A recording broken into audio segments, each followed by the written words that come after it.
BULL stock analysis and bull stock predictions for tomorrow and onward. Is it a buy? We'll watch this 2-minute video till the end to find out. I'm the only guy in the space that's done 50,000 live trades and analysis videos documented over the last 5 years. So here's what's working for me at least. Definitely just want to say that Webull has been a very big kind of bearish market, and out of nowhere right now we're starting to see some greenery and a lot of chop, to say the least. You know, there's a lot of chop.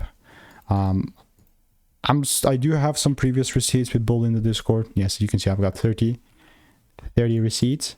That doesn't mean anything, you know, although I'm definitely, I just genuinely believe that if the market makers just push this price above these highs, they're like, okay, there's a big demand zone here as well, this whole range.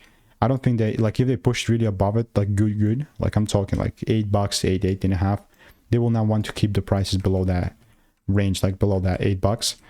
So I mean, even if there's an opportunity for me to kind of position myself here, you can see even came down, which is good, but it's just not enough demand for me to come here. I mean, there was some, it was not that thin, right, in terms of volume, but yeah, really didn't give me the rules, Definitely anticipating new higher highs to be met, but not everything's supposed to be traded, right? So pretty bullish, not trading it though. It's not like a good setup, to say the least. So if you want to get my exact 3-step technical strategy that I've refined over the last 5 years, completely free, link is in the description. Bye bye.